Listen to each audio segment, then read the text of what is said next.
과거 속 오늘은 어떤 일이 있었을까요? 영상으로 떠나는 라떼뉴스 여행. 영상실록 오늘 N.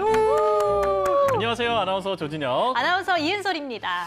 은솔 씨 혹시 쉬는 날 뭐 하셨어요? 저는 쉬는 날 열심히 집에서 책을 읽으면서 커피 한 잔 마시면서 여유를 즐겼죠. 그래요? 네. 저는 이 MC의 자격을 갖추기 위해서 어머. 서울 역사박물관에 다녀왔거든요. 저는 뭐가 되나요? 그냥 노는 사람. 역사박물관에 갔다 오셨다고요? 그럼요. 이 역사 진짜요? 프로그램을 하다 보니까 이것저것 궁금한 게 많아져서 한번 가봤는데 네. 근데 이것저것 살펴보니까 제가 아는 내용이 많더라고요. 오. 정말 보면서도 흥미롭고 또 보람차기도 했습니다. 멋지시네요. 저와는 다르게.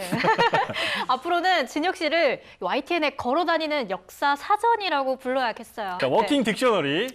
네. 시작해볼까요? 좋아요. 네. 그럼 과거 속 오늘에는 어떤 일들이 있었는지 함께 보시죠.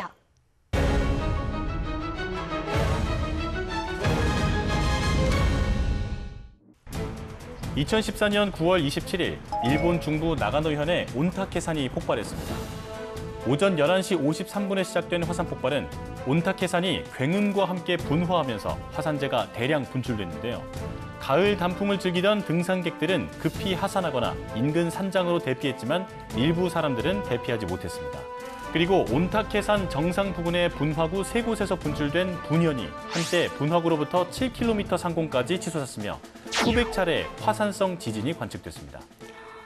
화산 폭발에 지진 관측까지 미처 피하지 못한 사람들은 어떻게 됐나요? 그게 말이죠. 네.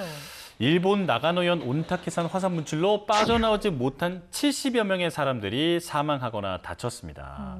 자, 그리고 생존자의 증언도 이어졌는데요. 생존자들의 증언이요? 네, 화산 분화 때 간신히 목숨을 구한 등산객들의 말이 돌비가 쏟아졌고 열풍이 불었다고 합니다.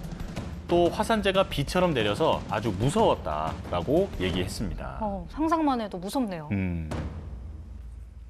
화산 분출로 회색빛이 된 일본 나가노현 온타케산 피해 현장은 아수라장이 됐고 구조 작업이 펼쳐졌는데요. 하지만 유독가스 때문에 구조 작업은 수시로 중단되는 등 어려움을 겪었습니다.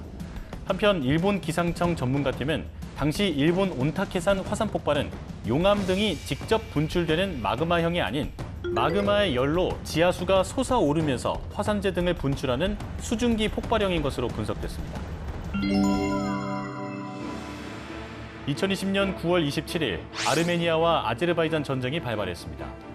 오랜 분쟁 지역이었던 나고르노 카라바흐의 영유권 문제로 두 나라 간 싸움이 시작됐는데요.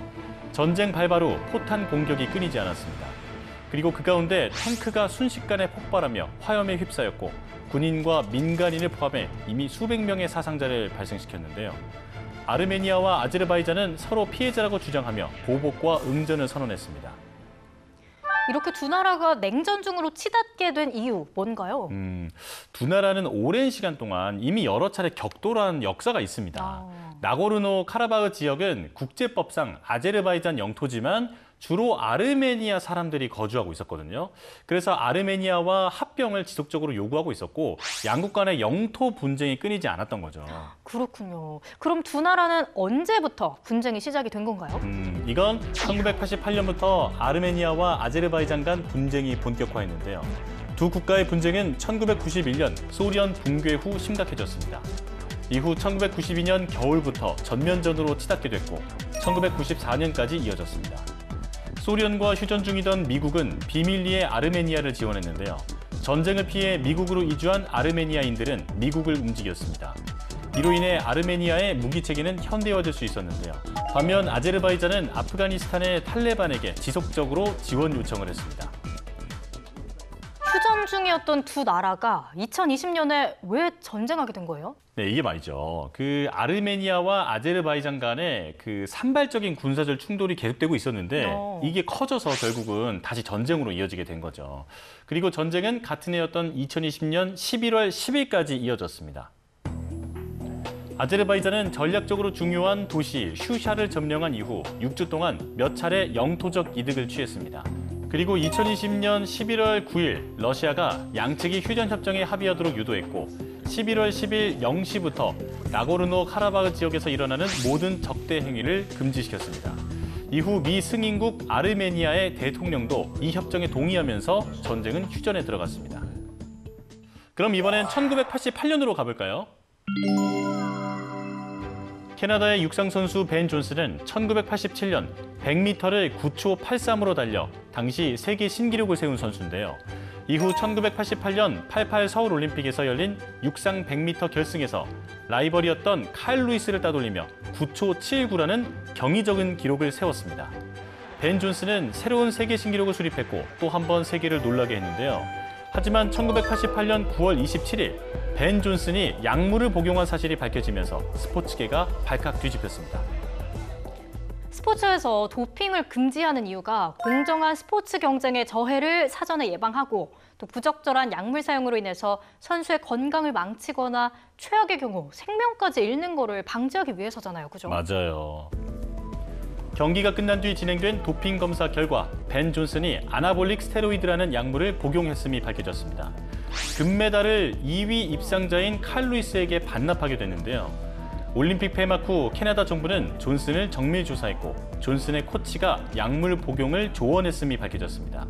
코치에게는 자격을 영구 박탈했고 존슨에게는 2년간 출장 금지 처분을 내렸는데요. 그러나 존슨은 2년 후에도 다시 약물을 복용해 영구 경기 금지 처분을 받았습니다. 이뿐만 아니라 9월 27일의 또 다른 역사를 살펴보면요. 1981년에는 프랑스의 고속열차 떼제베가 첫 운행에 들어갔습니다. 오전 7시 15분 파리를 서서히 뻗어나간 오렌지색의 유선형 1번 열차가 425km 거리를 2시간 40분 만에 도착했는데요. 프랑스 언론들은 다가올 떼제베 시대의 도래를 축하했습니다. 우와, 세계 시장에서 처음 등장한 초고속 열차였나 봐요. 맞아요. 프랑스가 세계 최고의 속도, 오랜 경험과 최첨단 기술을 자랑으로 내세우는 고속 열차였는데요. 순간 최고 속도가 515.3km였지만 운행 시의 안전을 위해서 시속 300km로 운행했습니다. 독일의 초고속 열차와 일본의 신칸센 초고속 열차를 앞지르는 성능이죠. 오, 대단하네요.